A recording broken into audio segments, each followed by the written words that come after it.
Hey friends, welcome to my channel. I am RJ.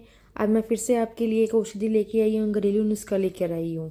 जी हाँ, आज मैं आपके लिए लेके आई हूँ अशोक मीन्स अशोक का पेड़, अशोक ट्री। तो मैं आपको बताऊंगी पहले कि अशोक ट्री बेसिकली होता क्या है। ऐसा कहा जाता है कि जिस पेड़ के नीचे बैठने से शोक नहीं होता उसे अशोक कहते हैं, अर्थात जो इस दुनिया के सारे शोकों को दूर करने की शक्ति रखता है वही अशोक है। अशोक का पेड़ आम के पेड़ की तरह सदा हरा भरा रहता है, जो 7.5 से 9 मीटर तक ऊंचा तथा अनेक शाखाओं से युक्त होता है। इसका तना सीधा आमतौर पर लालिमा लिए हरे भूरे रंग का होता है। यह पेड़ सारे भारत में आसानी से मिलता है। अशोक के पत्ते डंठल के दोनों ओर 5-6 के जड़ों में 9 इंच लंबे, गोल व नोकदार होते हैं। आराम से पत्तों का रंग तांबे के रंग के समान होता है, जो बाद में लालिमा लिए हुए गहरे हरे रंग का हो जाता है। सूखने के बाद पत्तों का रंग लाल हो जाता है। पुष्प आराम से सुंदर पीले नारंगी रंग के होते हैं। बसंत ऋतु में लगने वाले पुष्प गुच्छाकार, सुगंधित, चमकीले, सुनहरे रंग के होते हैं, जो बाद में लाल रंग के हो जाते हैं। मई के माह में लगने वाली फलियां 4 से 10 बीज वाली होती हैं। अशोक फली गहरी जामुनी रंग की होती है। फली पहले गहरे जामुनी रंग की होती है, जो पकने पर काले रंग की हो जाती है। पेड़ की छाल मटमैले रंग की बाहर से दिखती है, लेकिन अंदर से लाल रंग की होती है।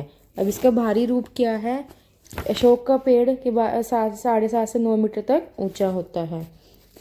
इसके बीज के बारे में बात करेंगे। अशोक के बीज 1 से 1.5 इंच लंबे, चपटे, ऊपर का छिलका लाल चमड़े के समान मोटा होता है। पेड़ में गोदने से सफ़ेद रस निकलता है, जो शीघ्र वायु में सूखकर लाल हो जाता है। यही अशोक का गोंद होता है। अब इसके हम बताने जा रही हूँ आपको गुण। अशोक के क्या गुण होते हैं। आयुर्वेदिक मतानुसार अशोक का रस कड़वा, कशेला, शीत प्रकृति युक्त, चेहरे की चमक बढ़ाने वाला, प्यास, जलन, कीड़े, दर्द, जहर, खून के विकार, पेट के रोग, सूजन दूर करने वाला, गर्भाशय की शिथिलता, सभी प्रकार के प्रदर, बुखार, जोड़ों के दर्द को पीड़ानाशक होता है। होम्योपैथिक मतानुसार अशोक की छाल के बने मदर टिंचर से गर्भाशय संबंधित रोगों से लाभ मिलता है। और बार बार पेशाब करने की इच्छा होना, पेशाब कम मात्रा में होना, मासिक धर्म के साथ पेट दर्द, अनियमित स्राव तथा रक्त प्रदर्भी का भी कष्ट दूर होता है। वैज्ञानिक मतानुसार अशोक का मुख्य प्रभाव पेट के निचले भागों यानी योनि, गुद्दों और मूत्राशय पर होता है।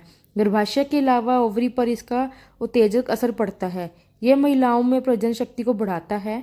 इसकी रासायनिक संरचना करने पर अशोक की छाल में टैनिन 7%, कैटकॉल 3%, इसेंशियल ऑयल 4%, कैल्शियम युक्त कार्बोनिक 2%, लोह खनिज 4% तथा ग्लाइकोसाइड भी पाया जाता है, जिसकी क्रिया एस्ट्रोजन हार्मोन जैसी होती है। अशोक की मुख्य क्रिया स्टेरॉयड और कैल्शियम युक्त लवणों के यौगिक के कारण होता है। जब भी हम अशोक की छाल का कुछ भी लें, चूर्ण या उसको किसी भी रोग में प्रयोग करें, तो कितनी मात्रा लेनी चाहिए। अशोक की छाल का चूर्ण 10 से 15 मात्रा, बीज और पुष्प का चूर्ण 3 से 6 ग्राम, छाल का काढ़ा 50 मिलीलीटर। अब अशोक का हम बताऊंगे कि खूनी पदर में मतलब कौन से रोग में खूनी पदर में कैसे प्रयोग कर सकते हैं अशोक की छाल।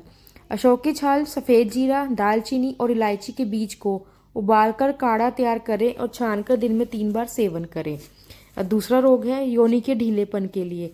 अशोक की छाल, बबूल की छाल, गुलर की छाल, माजफूल और फिटकरी समान भाग में पीसकर 50 ग्राम चूर्ण को 40 मिलीलीटर पानी में उबाल लें। 100 मिलीलीटर शेष बचे तो उतार लें। इसे छानकर पिचकारी के माध्यम से रोज रात को योनि में डालें, फिर 1 घंटे के पश्चात मूत्र त्याग करें। कुछ ही दिनों में इस प्रयोग से योनि तंग हो जाएगी। तीसरा रोग है हमारा मासिक धर्म में खून का अधिक बहना। अशोक की छाल 80 ग्राम और 80 ग्राम दूध को डालकर चौगुने पानी तक तब तक पकाए जब तक कि चौथाई पानी शेष ना रह जाए। उसके बाद छानकर स्त्री को सुबह शाम पिलाएं। इस अधिक कम मासिक धर्म के चौथे दिन से तब तक सेवन कराना चाहिए जब तक खून का बहना बंद नहीं हो जाता। अब मासिक धर्म का कष्ट से आना। अशोक की छाल 10 से 20 ग्राम की मात्रा में प्रतिदिन श्रीपाक विधि मतलब दूध में गर्म करके प्रतिदिन पिलाने से कष्टरज, माहवारी का कष्ट के साथ आना, रक्त प्रदर, श्वेत प्रदर आदि रोग ठीक हो जाते हैं। ये गर्भाशय की और अंडकाशय में उत्तेजना पैदा करती है, उन्हें पूर्ण रूप से सक्षम बनाती है।